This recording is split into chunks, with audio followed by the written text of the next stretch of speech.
right now on Chronicle. Pittsburgh is on the list of top marathons, not just in the country, but the world. Lacing up for the Pittsburgh Marathon. In Pittsburgh, you're running the bridges, you're seeing the rivers, you're running by the stadiums, so you're really getting a Pittsburgh experience.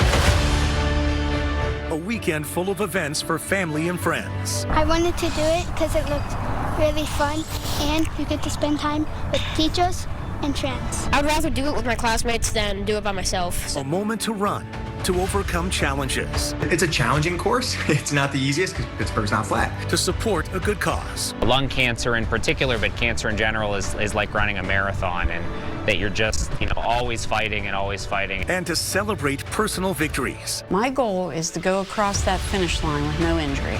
This is Chronicle 26.2. Welcome to Chronicle. I'm Shannon Perrine. And I'm Mike Clark. Tonight we are gearing up for one of the city's most exciting events of the year, the Dick's Sporting Goods Pittsburgh Marathon. WTAE Channel 4 is the official media partner for the marathon, and we are here at the Pittsburgh Live Well Expo for the marathon, where you can see there's a whole lot of excitement leading up to the big race. This year, more than 52,000 participants will take part in the weekend marathon events, making it the largest marathon weekend in Pittsburgh history. And it all builds to Sunday, when runners will take the 26.2-mile course all through the streets of the Steel City. We have incredible stories to share tonight, from the young people training for Kids of Steel to the Pittsburghers who discovered a new lease on life by training for the marathon. And we start by turning to my sit-down interview with the man behind the marathon, P3R CEO Troy Schooley, who tells me why Pittsburgh's race gets international love from the running world. In 1985, Pittsburgh's Action News 4 covered the very first Pittsburgh Marathon. There's legendary reporter Yvonne Zanos reporting. Mayor Richard Caligiuri wanted the Steel City to join the ranks of other American cities hosting races. Like many Pittsburghers, Troy Schooley, who runs the marathon these days, remembers the devastating news in late 2003. The city entered Act 47, another word for bankruptcy, with the state controlling and watching Pittsburgh's finances. The marathon had to go. I do remember it because I've been in sports my whole life, and to lose a major sporting event like the marathon is a big deal for a city, and not having it, being one of the only major metros in the country not to have a marathon, I did feel like the impact. I hadn't participated in the event, but I knew that it was bad for our region not having a marathon in our city. A full 5 years later, with the help of Dick's Sporting Goods, a global company based in Allegheny County, Pittsburgh got its marathon back. The projection in 2009 was they wanted 5,000 runners. They ended up getting over 12,000. Now, that number has grown to 50,000 runners. Fast forward to spring of 2026 as the marathon comes just 1 week after the largest event Pittsburgh has ever hosted, with more than 750,000 football fans funneling into our town. By the way, Troy Schooley, CEO of a nonprofit called P3R for Pittsburgh Three Rivers, organized Pittsburgh's NFL draft, too. A big part of his job includes making marathon math work. It's getting more expensive every year, and we want to make sure that we take care of our police and our DPW, but the cost of putting on major sporting events continues to rise. So we'll continue to make sure that it's accessible for our runners, but make sure that we bring partners to the table to kind of offset any additional costs that we do have. Schooley's personal fitness ethos mirrors the Pittsburgh Marathons. All are welcome here. We've embraced inspiring any all to move. I don't say run, I say move, because if you get out there and walk 13 miles, you're still moving. He's not a marathoner, and he doesn't expect everyone who gets a bib this weekend to be a runner either. I stand at that finish line and I think about the journey that these runners put in, 6 months, 9 months, the runs that they did in ice and snow, and it took them a lot to get out of the bed to get out to do that. So I think that's why I appreciate it even more, because I've never completed a marathon. Through the victories and defeats in the history of Pittsburgh and its marathon, count 2026, the year we held the NFL draft, as one of those victories. Some of the world's most elite and competitive athletes choose this race to compete fiercely on uptown hills, cheered on by Homewood block parties. Those Pittsburgh cheering squads will scream just as loud for the very last runner to cross the finish line. And so impressed with the city, too. The storyline of Mayor Caligiuri's vision is that a marathon is good for Pittsburgh and her people, raising the standard of healthy movement. From the youngest movers to this year we have an 89-year-old lady doing the 5K. So it's just a wide array of people getting out and getting active, and we're seeing that in the region. If you look out on the trails any day, there's people out there, whether they're walking or moving or running, and I feel like we have a small part in that. A father from Tarentum is once again turning miles into meaning this weekend. For more than a decade now, Doug Soxman has run the full Pittsburgh Marathon to raise money and awareness for cystic fibrosis, a cause deeply personal to his family. The marathon is a yearly tradition in his family, but this year will be an extra special weekend for the entire Soxman family, where they will be all running to support all of the families facing cystic fibrosis, providing support and hope every step of their journey. 40-year-old Doug Soxman is a humble road warrior. He's been running the Pittsburgh Marathon since 2013, signing up to raise money for the Cystic Fibrosis Foundation. Pounding the pavement after he and his wife Lindsay received the news their soon-to-be daughter Natalie was diagnosed with cystic fibrosis. So intent to help others with the rare genetic disorder, he completed the marathon before Natalie was born. With hundreds of thousands of strides, Doug continues honoring Natalie, now 12 years old, with his steady cadence. It's great. It's I definitely get emotional out there. Just even finishing in general is emotional. So anytime you see a family or see somebody cheering for you about CF or for saying Natalie's name, it's always a big push. Doug's training partner this year, his eldest daughter, Haley, running the half marathon for the first time. While she knows it will be grueling, Haley says it's nothing compared to what her sister Natalie bravely endures. We all see what Natalie goes through, and I think it kind of strengthens us together because we understand that what she's going through is something that we're also all a part of. Because I mean, when she would be in the hospital and stuff, we'd all be there too, and we'd get to see what she's going through, and I think it kind of just built our bond more with that. They all see Natalie's strength to fight the symptoms of CF, using this medical vest to loosen up the mucus that builds up in her lungs, and all the other adjustments Natalie quietly makes to be healthy. It's been a remarkable journey seeing Natalie do so well, thinking back to when Lindsay received the shocking news of her diagnosis. It was a really emotional time. We actually were on vacation at the time when they called and told us that, and we ended up leaving to go home to kind of just be with ourselves and kind of digest it all. Through Doug's Running for a Reason, they have all learned more about CF treatments, giving the family hope. We thought she was going to come out coughing, sick, until we researched and saw some videos that were really inspiring of other people locally here that have children with CF, and that really gave us a lot of hope. Haley now following her dad's enduring love and his footsteps by joining the fight. She will run the half marathon for the first time, raising money and awareness for cystic fibrosis research. I really hope that they can kind of understand like CF more itself, because I know I've talked to my friends and they've been like, oh, what's that? Like, I've never heard of that before. So I hope that it can be more of like, we can get more people to know about it. It can be like more research about it. But I also hope that people can see that like the hope that we have for it, because like I know we're gonna find a cure someday. So I hope people can also have that hope for it. Natalie is even lacing up her sneakers too. But it feels so good to know they're all there for me. And it's just like, not only they're there for me, but they're there to encourage others and like show support for others too. And yeah, it feels amazing. Calling her dad her hero and role model, Natalie may jump over the barrier to greet her dad and Haley as they come down the final stretch on Sunday. And it just feels like amazing to cross the finish line. Even though I've done like multiple 5Ks, that one just feels especially great because everybody's there with like their yellow shirts and everything, and it's just, yeah. Can you describe the feeling when you see your dad pass and everyone shouts out, Natalie?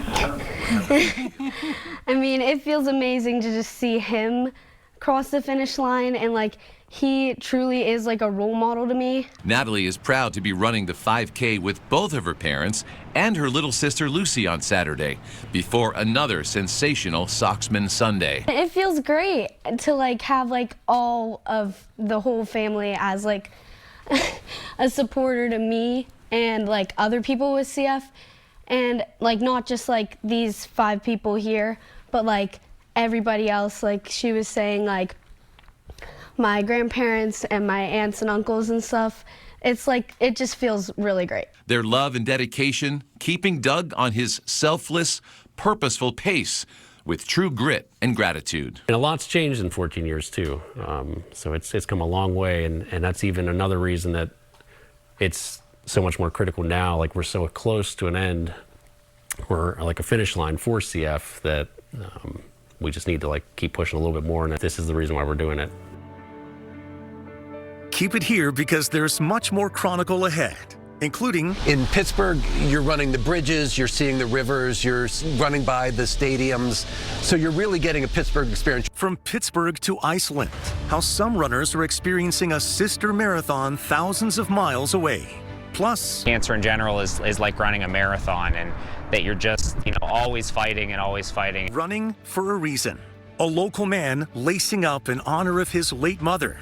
And later in the show, I'm 60 years old, and I thought it was too late for me. I thought I'm going to live the rest of my life unhealthy. One woman's incredible weight loss journey and how it's led to her taking on her very first half marathon. And before the hour is up, I think it's going to be really awesome getting to run through a really good city and just seeing everybody cheer you on.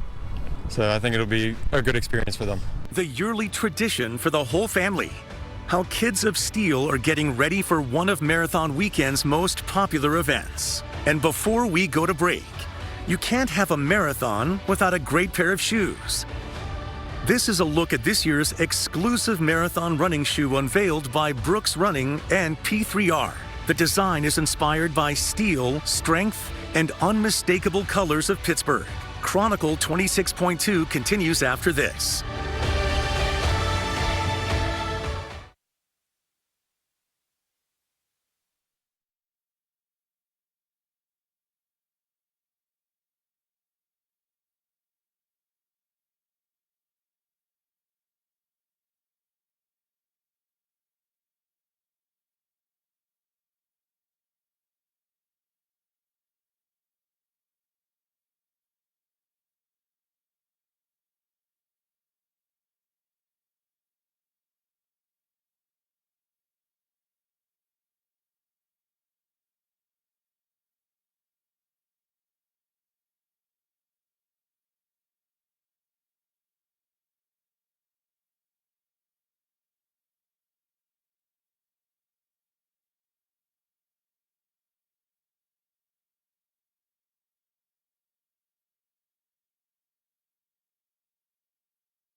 Welcome back to Chronicle as we focus on all things Pittsburgh Marathon.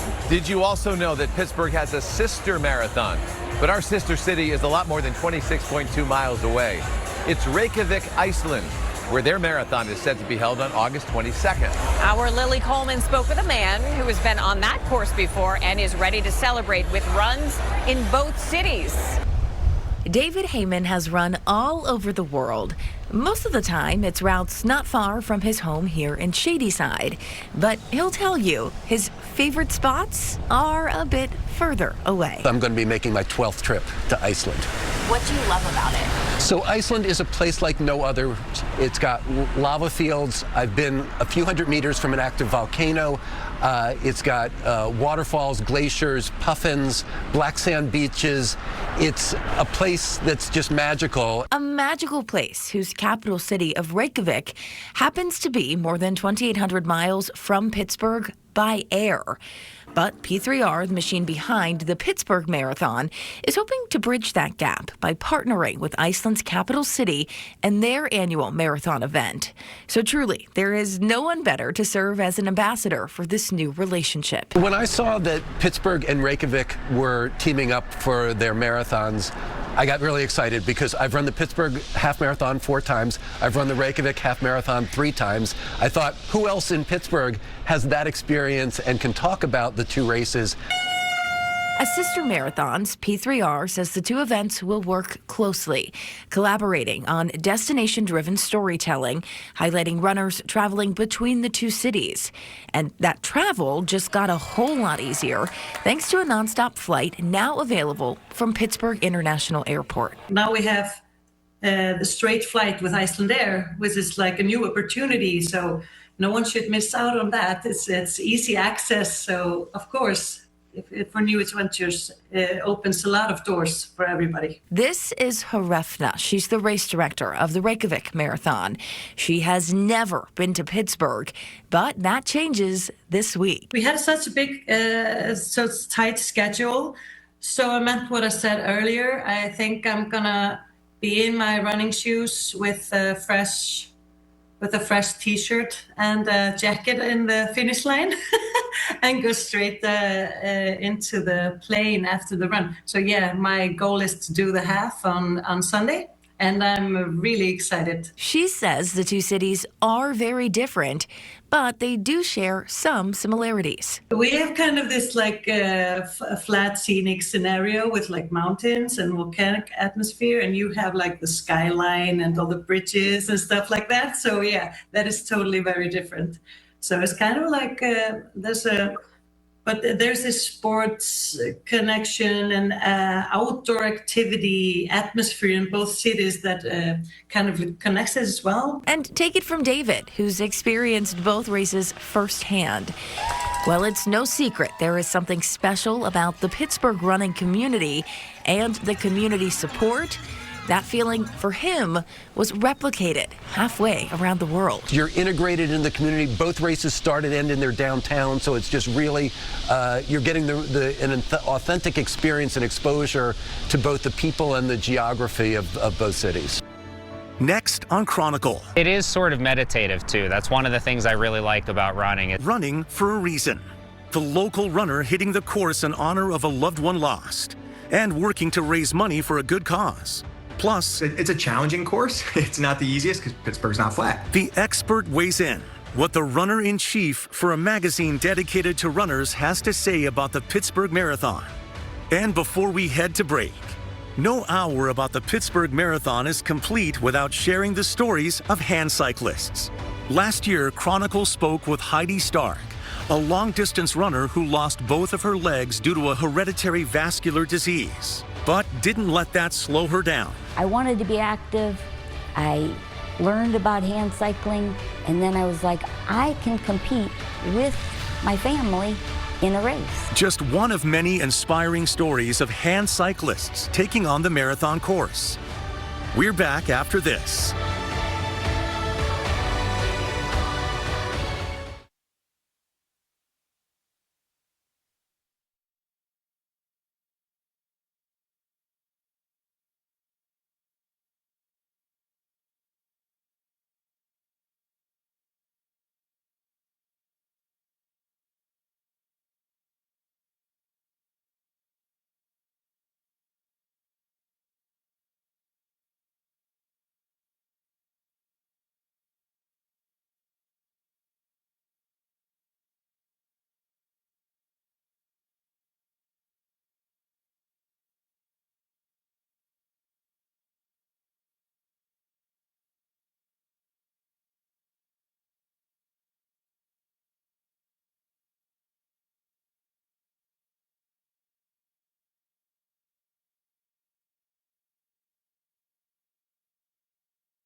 Welcome back once again to Chronicle 26.2. And like something we will be reminding everyone of during this hour is one of the mottos of the Pittsburgh Marathon: everyone runs for a reason. And that includes the director of the Center for Energy at the University of Pittsburgh. He says his reason for running is all about a loved one lost and helping a great cause. She was a mother. That was her identity. She worked at Woodland Hills School District. She was a mother to kids there. She was a mother to kids in her home. Dr. Paul Ohodnicki is running for a reason. The director of the Center for Energy at the University of Pittsburgh is taking on the half marathon this year to raise money for the American Cancer Society in honor of his mother, Marie, who passed away earlier this year following a battle with lung cancer. One of the things that the doctor told us when she was sort of in the final stages of that, and the family had to make some hard decisions about her care and end-of-life care, was that lung cancer in particular, but cancer in general, is like running a marathon, and that you're just always fighting and always fighting. And Paul finding inspiration in that battle. When she passed, I thought that doing my first half marathon, something I've never done before, was just a really good way to kind of commemorate her memory and to just sort of have something that's meaningful, that is symbolic for what she had to go through and what many others have to go through at that time. But first, he had to begin training. So, I was able to get myself in shape last year, but it was more for the 5K, because I used to do the 5K every year back when I was in college as something to train for and just have motivation, loved it. And I got out of it for about 10 years and got back into it last year. So I was always more like a sprinter, some distance, but more like 5K, 10K levels. Obviously, when I made the decision to do a half marathon and then probably in the future a marathon, that was another level. And he took a very modern approach to getting started. So for training, I basically went onto ChatGPT and said, hey, here's my time. I do 5Ks. I'm in good shape. How do I train for a half marathon? And it gave me a great routine. After I started to get my mileage up and to get more distance under my feet, I went back in, asked it again. It refined the training routine, and it's actually been really, really helpful. Really helpful. Ohodnicki says some other keys to training included choosing the right music. I listen to music. So my wife and I, we did our honeymoon in Maui, in Hawaii.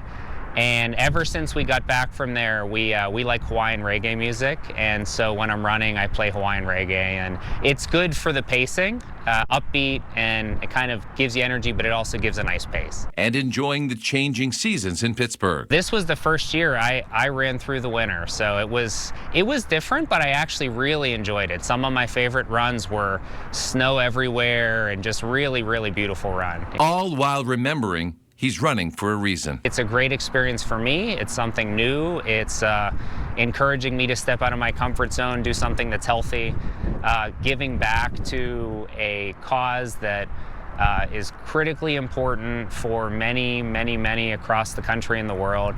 And at this point in my life, just really, really kind of acutely meaningful in terms of what just happened to my mother. So just means a lot. The biggest mistake we see first-time runners make is they get really excited, they get into the heat of the moment. There's a lot of energy during marathon day. Straight ahead, more and more runners are taking on the Pittsburgh Marathon for the very first time. Advice from the marathon's medical director on how to handle our city's challenging course. This is like the crux, the toughest, one of the toughest early challenges in the race. And running up that hill.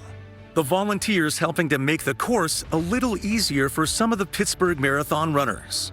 And before we go to break, with all of the excitement around Pittsburgh this year, marathon events got started early, including the Pittsburgh Draft Day 5K, held last week amid the NFL draft here in the Steel City, with about 3,000 people taking part. We have 34 states represented, but 11 countries. So the wild card is what the 11 country jerseys are wearing, hopefully Steelers jerseys. But it's great to see people from all over, not just the country, but the world come in and participate and just really enjoy all the festivities of the draft. The excitement of the draft was carried over during this 3.1-mile tour of Pittsburgh. This is a really cool event that the NFL puts on where everybody from all over the United States all comes together. We're all kind of celebrating the same thing. So it's really kind of a nice event. And Pittsburgh did an amazing job putting it on. And the people taking part said they loved getting to experience the sights and sounds of Pittsburgh. Just being in the environment and catching the vibe of the draft, and it is a once-in-a-lifetime opportunity. I'm excited to be around a bunch of people and just get that Pittsburgh vibe. Much more when Chronicle 26.2 continues right after this.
Welcome back to Chronicle 26.2.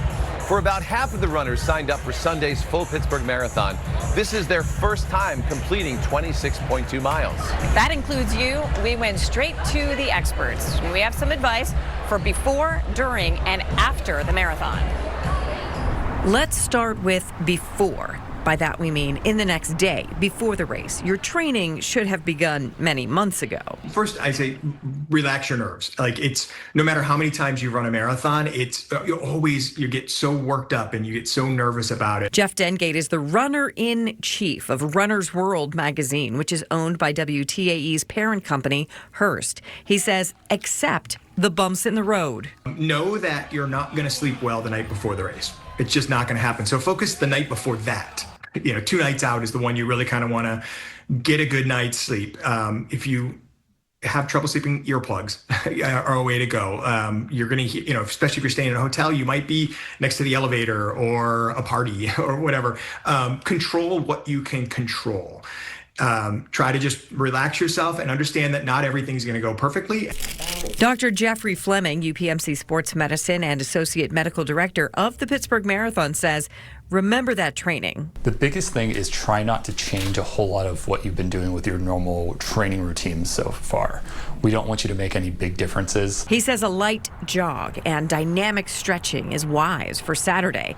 And this is not the time for those brand new running shoes or equipment. If you normally eat dinner like in the evening, maybe like late afternoon or early evening would be the best time. You want to give your body a chance to digest the food so that you're not running with the food still processing through your system.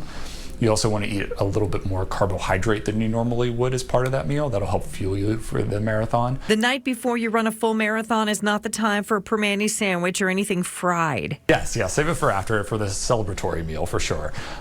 We don't want something that's super fatty, so something like permanis is very tasty, but probably is a little bit more fatty than normal, or something very sugary. We also don't want foods that have a ton of fiber in them. That can affect kind of your GI system. During the actual race, the biggest mistake we see first-time runners make is they get really excited, they get into the heat of the moment. There's a lot of energy during marathon day, so people are really excited and they want to run those really great times, and they burn themselves out too quickly. So if you know what your mile pace should be, just follow that plan. he says anticipate the wall. Most of the hills on this course come before mile 18, which is when he says most people who hit the wall will encounter it. If it does happen to you, staying calm and just kind of knowing that this is a normal phenomenon that happens with marathon running. And as long as this is just like your normal routine fatigue and kind of muscle soreness, you can push through it. Some people will take some snacks with them or have some extra hydration before this time. I wouldn't recommend doing that if that hasn't been part of your training. I wanted to know at what point a runner should stop running. Yes, there will be pain and discomfort in any long-distance race. Whenever you're starting to have pain that is not just soreness, it's not just fatigue, but you're having sharp pain. You're having pain that is preventing you from continuing to take steps, that's painful with every step that you take. From a medical perspective, if you're starting to have significant shortness of breath, like you can't even breathe, you can't catch your breath, any pains in your chest, any heart palpitations, those would be reasons that you would want to stop. There might be something else going on other than just normal fatigue from running. Call 911 or flag down a medical staff member. There's a medical tent every mile or so on the course. Okay, you made it to the finish line. Don't stop. There's still a lot of blood in our extremities, and we're at increased risk for things like passing out at that time. So we want to actually slow down gradually. We want to walk for at least a couple meters after the finish line and just wait until our heart rate settles a little bit and we feel a little bit more stable. Both of our experts say the days after you cross the finish line are crucial to mitigating physical and emotional depletion of a marathon. Keep eating healthy, they say. You don't want to just binge and have a bunch of chocolate cake or something. A little bit is fine, but keep it within moderation. Try to get good sleep. Your body is going to be very depleted, so we want to try to restore that depleted state as quickly as we can. And don't stop training just because you finished your first marathon. We've got a couple days where we're sore, we're maybe a little grumpy, and we have to find ways to sort of get back into that mindset of that marathoner in training. And that can just be as simple as, instead of running, I'm going to go out and walk today, or I'm going to spend that time. Still take that time that you did for running and apply it to something that's going to keep you engaged. Minutes away on Chronicle. This is like the crux, the toughest, one of the toughest early challenges in the race. Taking on Pittsburgh's hills, the volunteers that step in to help at some pivotal moments on Pittsburgh's marathon course. It is not too late for anybody to turn it around. I don't care how old you are. Plus, the local woman hitting the half marathon course after losing more than 150 pounds. How she got the bug to run, and her message to anyone looking to make a change in their life.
Chronicle 26.2 continues now, and sometimes on the Pittsburgh Marathon course, the runners need just a little help.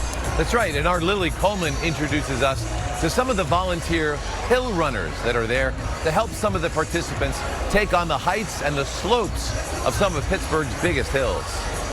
Finishing a marathon is no small feat, but conquering 26.2 miles in a city known for its hills, downright daunting, especially when the hills show up about halfway through the race. This is like the crux, the toughest, one of the toughest early challenges in the race. Eric Ash knows a thing or two about those hills. In fact, it may be his favorite part of the course.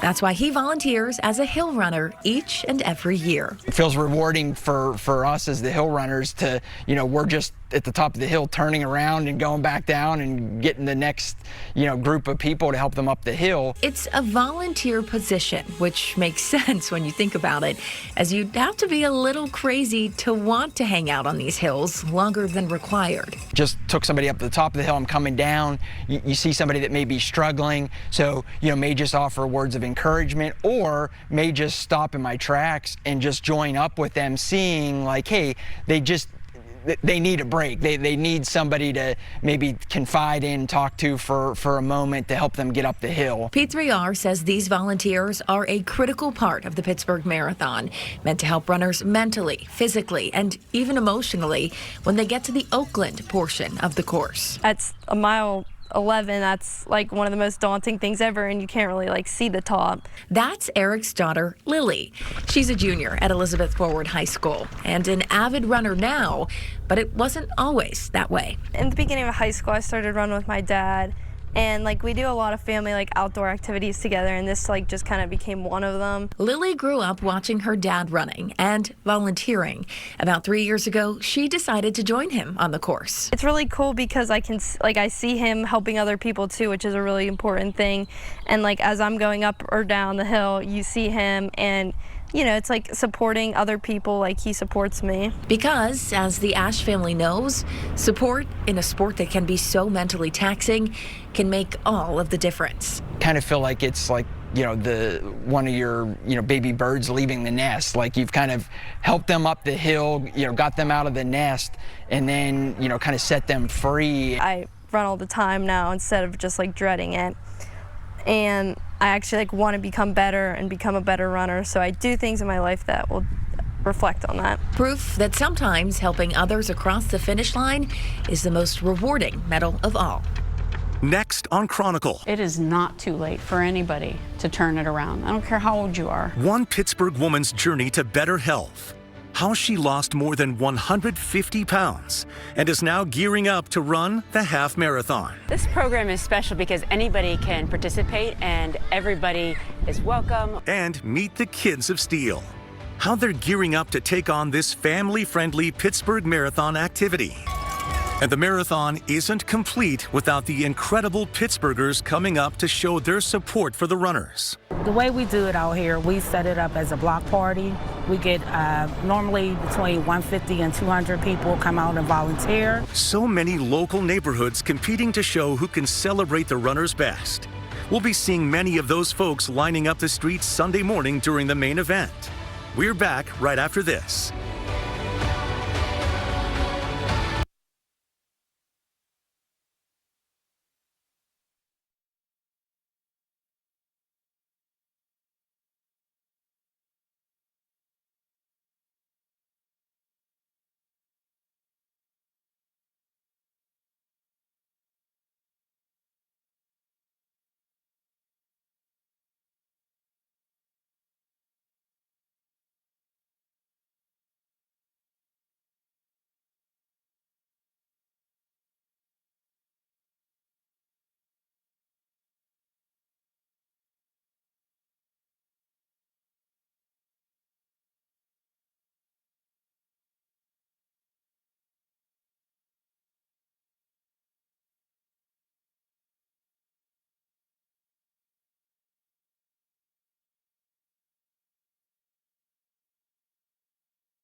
Welcome back to Chronicle 26.2. We now want to focus on a local woman's incredible accomplishment.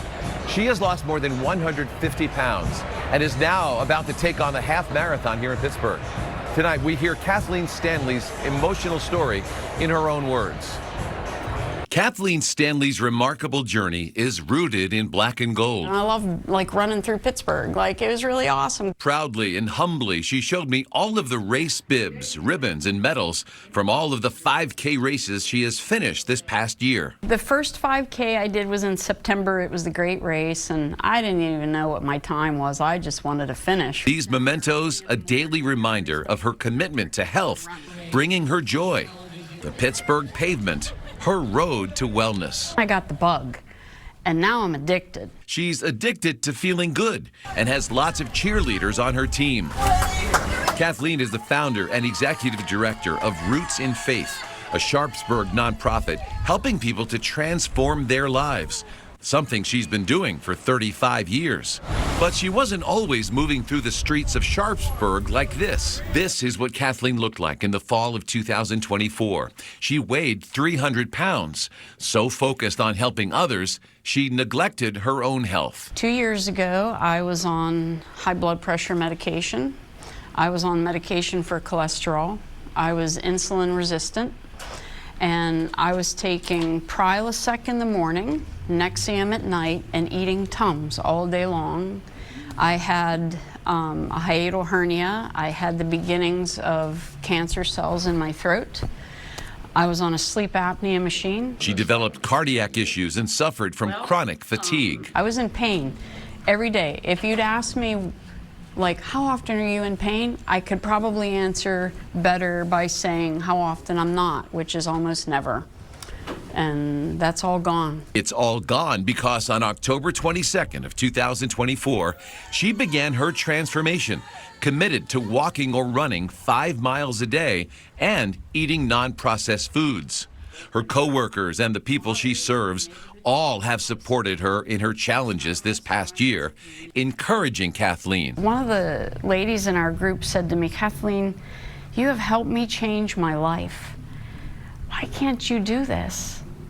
And every time I'd think, I can't do it, I'd hear her voice say, why can't you do this? In 9 months' time, Kathleen lost 130 pounds. 2 months later, she was down another 15 pounds and started her quest on conquering 5K races. Her favorite, the Great Race. Seeing Mr. Rogers' trolley and loved it. Was it nice to see people lining the streets cheering for you? Yes, I love that part of it. I mean, it's total strangers, and they're on the side of the road with their signs saying, go, go, go. When she crossed the finish line of the EQT 10K race, she had her sisters on the phone and dedicated her performance to their mom, her biggest supporter, who passed away before Kathleen's transformation. Kathleen continues to honor her mother's memory with every step she takes, as she's now been training for her first Pittsburgh Marathon this year, and she is ready. My goal is to go across that finish line with no injury. And, I'm not going to lie to you. Would I like to do a 16-minute mile? Yes, I would. But I think at this point, just getting across the finish line is my goal. Minutes away on Chronicle. I like that the teachers help and the kids are okay with it. They're help. They also make new friends. It's the largest kids race of its kind in America. We meet the local students getting ready to be Kids of Steel and find out the support one local school district already expects to see on the big day. And as Chronicle heads to break, a reminder, you can watch WTAE's recent episode of For the Record, featuring P3R CEO Troy Schooley sharing what he expects from Pittsburgh's marathon weekend. We're going to celebrate the first place marathon winner that might do it in 2 hours and 25 minutes, 2 hours, 30 minutes, just like we're going to celebrate the last place finisher that takes 6 hours and 30 minutes. They both accomplished the same goal that day. They showed up at a start line and they crossed the finish line. Watch the full episode right now at WTAE.com and the WTAE app. Just click the For the Record tab. We're back after this.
As we welcome you back to Chronicle 26.2, we want to remind you that the Dick's Sporting Goods Pittsburgh Marathon is not just one single race.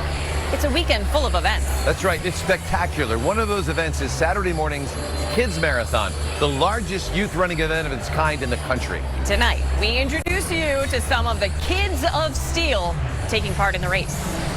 Go! It's a cool and crisp March morning on Neville Island. Time for the annual Kids of Steel Fest, an opportunity to grow excitement more than a month before the annual Kids Marathon. This year we have 356 schools represented, which will equate to around 11,000 kids at our start line. That's the largest kids running event in the country. So that's super exciting to see. Both children and their parents gathering for the morning's events. I've been having some fun. I'm trying to get him active early. So I figure we get started young and keep it going. Some are there for the festival, and many are there to get in another workout. Came out here to just practice and just practice my running skills and practice being just good at running. Ara Walker is a student in Beaver County's Hopewell Area School District. 1, 2, 3. Where all 3 elementary schools are taking part in the event this year. Set, swim! Chronicle visited Independence Elementary School during a practice. And then we'll start with warm-ups. We do some regular stretching, some light stretching. We do some dynamic stretches. We'll do some just running to get them used to it, and then it's just about fun, like playing different games to keep them going, because they don't understand. They see it as fun, but they're still moving around and getting that mileage in. Coach Casey Beiser says there are some light challenges with getting these kids ready. The hardest thing is teaching them to pace themselves when they're running, because they just want to go full on. And preparing them for the race course. When you're running up that one bridge, it's uphill a little bit, and you can feel it. Even as an adult, I was feeling it. At the district's Margaret Ross Elementary School, a special gift helps to mark the school's first year taking part in the event. We got the grant from Kids of Steel, which is awesome, so that we can actually take 2 buses from Margaret Ross to get there, because I know after the draft it's going to be a mess, so I'm excited that they can go. Coach Ann Beitler says she expects the kids will see a lot of support. We have a couple of teachers coming to spectate. Our principal and our superintendent are going to walk the fun run with us, which is super fun. So it's exciting to have different adults come see them in a new environment too. Because I know you don't always get to every soccer game, and you don't always get to all the gymnastics and all that stuff. So it's kind of nice that all these different school communities can come in and get it done. P3R's Senior Vice President of Youth Programming stopped by this practice to talk about the excitement surrounding the school's participation. I think you'll see smiles. That's their biggest thing, is laughing smiles, hard work, and they don't even know that when they go home they're super tired and they don't know why, but they just played hard, and that's what we like. And celebrating the grown-ups who donate their time to make it all happen. We couldn't do this without our volunteers and coaches that implement this at every school across the tri-state area. And the kids at Margaret Ross say they're also grateful for the people who helped get them ready to run. I like that the teachers help and the kids are okay with it. They're help. They also make new friends. I guess it's better than working out with my dad or someone at home, because I I can be with my friends. I can enjoy all these great teachers. We feel lucky. It feels like they really care about us, and they do. Chronicle visits the 3rd elementary school in the district involved in Kids of Steel, Hopewell Elementary. There, another kind of volunteer, an older sibling to one of the participants. Very fun. It's nice to be able, because I did this back whenever I was in elementary school, so it's good to be able to help other kids do it. The kids at Hopewell Elementary get a high-energy practice on this early April afternoon. Running, playing games, and running around the school. I like doing it. I like running. I wanted to do it because it looked really fun, and you get to spend time with teachers and friends. And for the volunteers, it's a great way to get the kids ready for an exciting morning in the Steel City. I think it's going to be really awesome getting to run through a really good city and just seeing how everybody cheer you on. So I think it'll be a good experience for them. A celebration of Kids of Steel in Hopewell and around the region. All an example of one of the tenets held by P3R CEO Troy Schooley. You're never too old to move, or you're never too young to start moving. And that just goes to show you that there is a marathon event for pretty much everyone here at the Dick's Sporting Goods Marathon. That's right. It's an exciting weekend of events that just continues to grow with each passing year. From Mike Clark and I and everyone here in Chronicle, we want to thank you for watching. Have a great night, and we'll see you at the finish line.